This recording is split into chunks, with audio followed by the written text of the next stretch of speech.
असतो मां सद्गमय तमसो मां ज्योतिर्गमय मृत्योर्मामृतं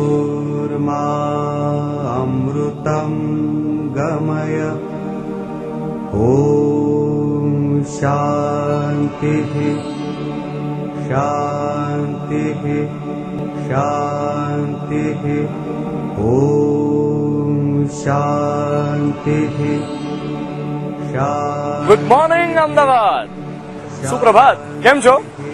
અમદાવાદની સવારના રંગ જોયા છે તમે ક્યારે? ઉગતા સૂરજની વાત જ કંઈક ઓર. It always rises in the east. East એટલે વિઝડમ, નોલેજ, અને એટલે જ તો આપણે બધા પૂર્વ દિશાને પૂજીએ છીએ. હું નથી કહેતો, આખી દુનિયા કહે છે. આપણા શહેરની વાત કરીએ તો ઈસ્ટ અમદાવાદ, પૂર્વ Ahmedabad is very very special.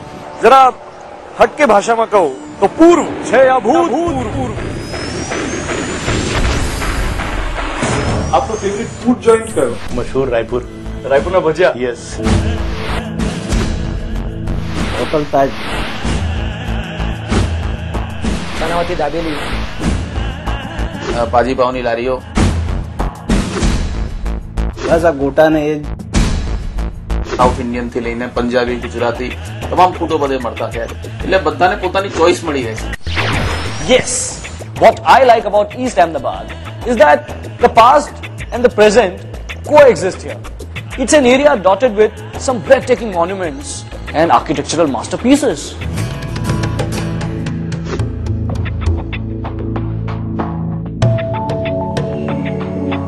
પૂર્વ અમદાવાદ ના હિસ્ટોરિકલ જે અમદાવાદ છે, ખૂબસૂરત મજા છે. ઘણી આર્કિટેક્ચર બ્યુટી, જેમ આપણે દાખલો લઈએ દાદાહરીનું વાવ છે, બહુ સારું ઉદાહરણ છે. અમદાવાદ મારા માટે મેજિકલ સિટી છે.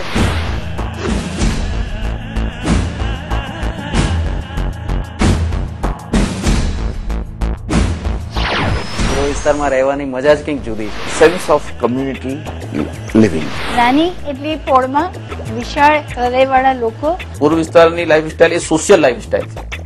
લોકો એકબીજા સાથે એકબીજાને ઓળખે છે, એકબીજા સાથે પરિચય કેળવે છે, અને લોકો એકબીજા સાથે સંબંધ રાખવામાં પણ ખૂબ આગળ પડતા છે. આ રસ્તા ગમે એને કોઈને પૂછો તો કહેશે કે ભાઈ પપ્પા ક્યાં રહેશે, તેમ કહેશે કે ચાલો સાથે આવીને તરત તમને બતાવી દે.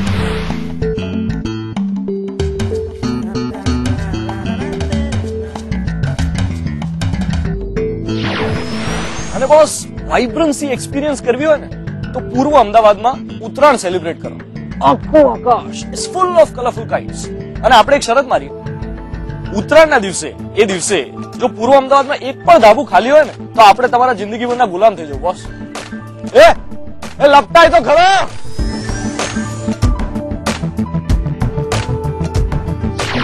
કઠવાડા રોડ ઉપર Dastan farm. It's a classic collection of more than 100 vintage cars. This one is my favorite car. Not actually. પેલી પણ સારી છે ને? હું થોડો કન્ફ્યુઝ થઈ ગયો છું. ગર્લફ્રેન્ડ સાથે ડેટ ઉપર જવું હોય તો આમાંથી કઈ લઈ જવી? બેન્ટલી, કેડિલેક કે હેન્ડલ થી સ્ટાર્ટ થતી રોલ્સ રોયસ? દિલ કી ઘંટી તો इसी में बजेगी ना? જે હતા બાદશાહ પેલા ટેકરા પર ઉભા રહ્યા અને કાંકરો નાખ્યો, કંકર, અને કે યહાં તાલાબ બનાતે હૈ, એન્ડ ધેટ બીકેમ કાંકરિયા. મને ખાસ કરીને કાંકરિયા ખૂબ ગમે. અમે નાના હતા ત્યારથી કાંકરિયા સવારે વોક કરવા જતા. વોટર પાર્ક પણ ડેવલપ થયું છે કાંકરિયાની અંદર. પછી રૂબિન ડેવિડ આવ્યા અને પછી શું આવ્યું? અને પછી ઝૂ આવ્યું, શેર આવ્યો. નાનપણમાં પૂર્વના અમદાવાદની મેમરીઝ હોય જ. શરૂ થાય બાળવાટિકાથી અને પ્રાણી બાગથી.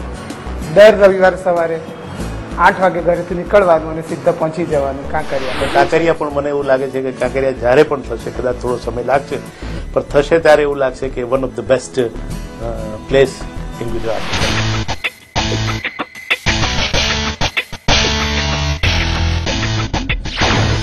ભૂતપૂર્વ અમદાવાદ આજે જે રીતે વિકાસ થઈ રહ્યો છે, હું માનું છું કે ત્યાં સમાજને બંને વસ્તુ મળે. લોકોને રોજગાર, રોજગાર સાથે વ્યવસાય સાથે લોકોને રહેઠાણ. શોપિંગ કોમ્પ્લેક્સ છે, રિલાયન્સ ફ્રેશ જેવી કંપની પણ આ 4 રસ્તા ઉપર આવી ગઈ છે. આ રોડ રસ્તા જે કોર્પોરેશને સુધારીને ઘણું જ સુંદર કામ કર્યું છે. કોઈ પણ કંપનીની કાર પહેલી જ છૂટે તો સૌથી પહેલી બાપુનગરમાં આવે છે, પૂર્વ અમદાવાદમાં આવે છે. બાપુનગરમાં ડાયમંડ ઉદ્યોગ છે, લાખો ની તાદાદના અંદર કામદારો ડાયમંડ ઉદ્યોગ સાથે જોડાયેલા છે. જે દુનિયામાં જેટલા હીરા કટિંગ પોલિશ થાય છે એમાં આખા દુનિયાના જેટલા હીરા બને છે એમાં 8 હીરા એકલા ગુજરાતમાં બને છે. East Ahmedabad has everything. Corporate houses, industrial complexes, apparel parks, IT parks, 5-star hotels. સાચા અર્થમાં સાચું શહેર જોઈએ તો એ અભૂતપૂર્વ અમદાવાદ શહેર પૂર્વ વિસ્તાર જ છે. અને આ એ જ પૂર્વ અમદાવાદ છે જ્યાં ધીરુભાઈએ વિમલનું સપનું સેવ્યું, રિલાયન્સની શરૂઆત કરી અને કરસનભાઈ પટેલે નિર્માણનું નિર્માણ કર્યું. કે જે લોકો સાથે તમામ સુવિધાઓ, તમામ ઇન્ફ્રાસ્ટ્રક્ચર સાથે જોડતો શહેર છે અને સામાન્ય વ્યક્તિથી લઈને મોટા ઉદ્યોગપતિઓ પણ ત્યાં રહી શકે છે.